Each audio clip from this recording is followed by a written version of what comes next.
আসসালামু আলাইকুম। সবার আগে বাছাই করা 10টি আন্তর্জাতিক খবর জানিয়ে দেব। প্রথমেই থাকছে শিরোনাম। তবে তার আগে অনুরোধ থাকবে ভিডিওটিতে একটি লাইক দিবেন।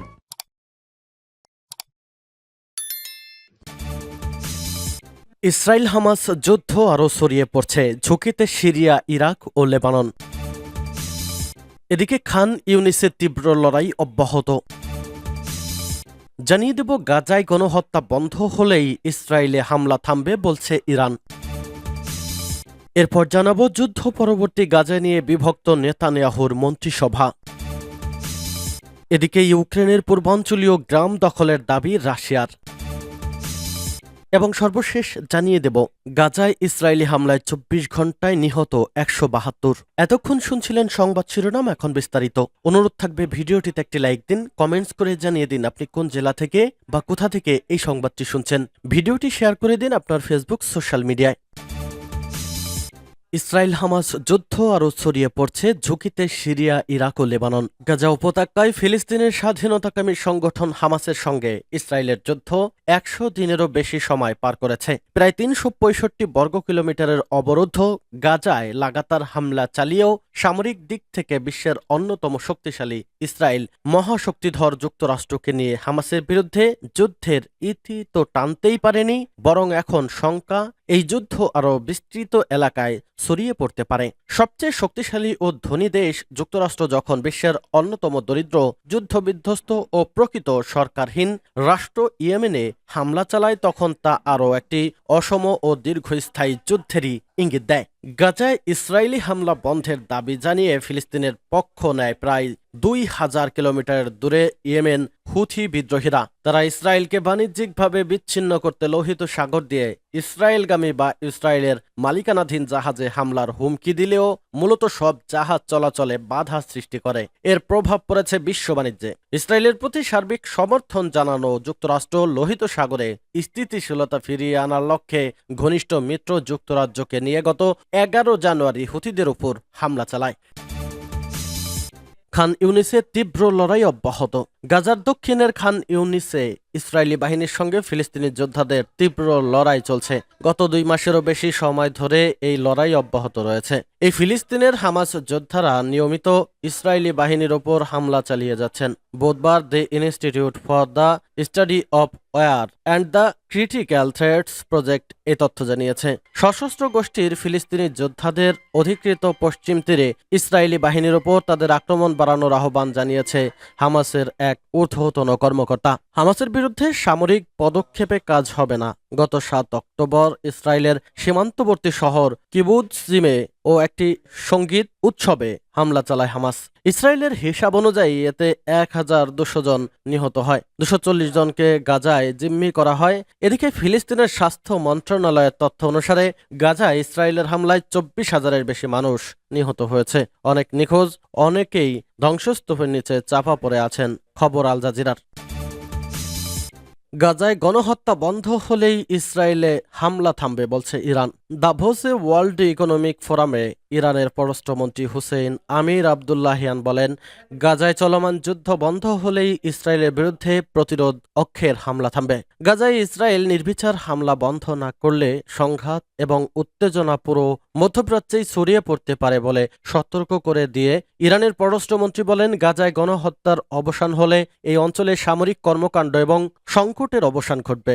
লোহিত সাগরের নিরাপত্তা গাজার ঘটনা প্রবাহের সঙ্গে জড়িত এবং গাজায় ইসরায়েলের অপরাধ বন্ধ না হলে সবাই ক্ষতিগ্রস্ত হবে। সমস্ত প্রতিরোধ ফ্রন্ট সক্রিয় থাকবে। যুক্তরাষ্ট্র এবং ব্রিটিশ যুদ্ধবিমান, জাহাজ এবং সাবমেরিন ইয়েমেনে জুড়ে কয়েক ডজন বিমান হামলা চালানোর পর মার্কিন প্রেসিডেন্ট জো বাইডেন গত শুক্রবার ইয়েমেনের ইরান সমর্থিত হুথি বিদ্রোহীকে সন্ত্রাসী গোষ্ঠী বলে অভিহিত করেছে। আমির আবদুল্লাহিয়ান আরও বলেন, ইরাকের আধা স্বায়ত্তশাসিত কুর্দি অঞ্চলে ইসরায়েলি গোয়েন্দা সংস্থা মোসাদের কার্যকলাপ সম্পর্কে ইরাককে গোয়েন্দা তথ্য দিয়েছে তেহরান। ইরানের বিপ্লবী গার্ডরা গত সোমবার ইরবিল শহরে ইরাকের গুপ্তচর সদর দপ্তরে আক্রমণ করেছে বলে জানায় তেহরান। পরে অবশ্য ইরাক তাদের দেশে এমন কোনো গুপ্তচর সংস্থার কর্মকাণ্ডের কথা অস্বীকার করেছে। যুদ্ধ পরবর্তী গাজা নিয়ে বিভক্ত নেতানিয়াহুর মন্ত্রিসভা। মার্কিন সমর্থন ছাড়া যুদ্ধ চালাতে পারবে না ইসরায়েল, বলছে ইরান। ইসরায়েলি বাহিনী চলমান অভিযান শেষ হওয়ার পর গাজা ইস্যুতে ইসরায়েলের পরিকল্পনা কি হবে সে সম্পর্কে এখনও কোনো স্থির সিদ্ধান্তে আসতে পারেনি প্রধানমন্ত্রী বেনিয়ামিন নেতানিয়াহুর নেতৃত্বাধীন যুদ্ধকালীন মন্ত্রিসভা। মন্ত্রিসভার সদস্যদের মতপার্থক্য ও দ্বন্দ্বই এই সিদ্ধান্তহীনতার প্রধান কারণ। প্রধানমন্ত্রী নেতানিয়াহু এবং প্রতিরক্ষা মন্ত্রী ইয়োব গ্যালেন্ট যদিও সম্প্রতি বলেছেন যে গাজা উপত্যকা পুরোপুরি দখল করার কোনো পরিকল্পনা ইসরায়েলের নেই এবং বর্তমানে যে অভিযান চলছে তার মূল লক্ষ্য উপত্যকার নিয়ন্ত্রণকারী গোষ্ঠী হামাসকে নির্মূল করা, গাজাকে নিরস্ত্রীকরণ করা এবং এই উপত্যকা যেন ভবিষ্যতে ইসরায়েলের নিরাপত্তার জন্য হুমকি হয়ে উঠতে না পারে তা নিশ্চিত করা। কিন্তু ইসরায়েলের অর্থমন্ত্রী বেজালেল শেসরিত এবং স্বরাষ্ট্রমন্ত্রী ইতেমার বেন গেভির যুদ্ধ শেষ হবার পর সেখানে ইসরায়েলি বসতি স্থাপনের পক্ষপাতী। ইতোমধ্যেই তারা উভয়ের প্রকাশ্যেই এই অবস্থান স্পষ্ট করেছেন। তাদের এই অবস্থান স্পষ্টের পর যুক্তরাষ্ট্রসহ বিশ্বের বিভিন্ন রাষ্ট্র ইসরায়েলের ব্যাপক সমালোচনা শুরু করে। যুক্তরাষ্ট্রের পররাষ্ট্রমন্ত্রী অ্যান্টনি ব্লিনকেন এই ইস্যুতে নেতানিয়াহুকে চাপ দেন। চলতি মাসে জাতিসংঘের অন্যতম অঙ্গ প্রতিষ্ঠান বৈশ্বিক আদালতে গাজায় গণহত্যার অভিযোগে মামলার শুনানিও শুরু হয়েছে। কয়েকদিন আগে টেলিভিশন সম্প্রচারিত এক ভাষণে নেতানিয়াহু বলেন, গাজা স্থায়ীভাবে দখল করার কোনো পরিকল্পনা ইসরায়েলের নেই।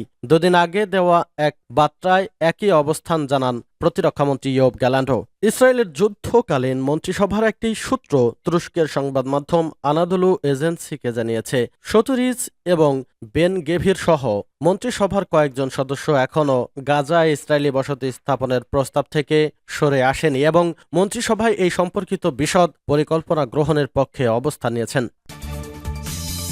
ইউক্রেনের পূর্বাঞ্চলীয় গ্রাম দখলের দাবি রাশিয়ার। ইউক্রেনের পূর্বাঞ্চলীয় ডোনেক্সের একটি গ্রাম দখলের দাবি করেছে রুশ সেনাবাহিনী। বৃহস্পতিবার রাশিয়ার প্রতিরক্ষা মন্ত্রণালয়ের বিবৃতিতে ভেসেলে নামের একটি গ্রাম নিয়ন্ত্রণে নেওয়ার দাবি করা হয়েছে। ব্রিটিশ বার্তা সংস্থা রয়টার্স এ খবর জানিয়েছে। গ্রামটি সম্পর্কে বিস্তারিত কিছু জানায়নি রুশ মন্ত্রণালয়।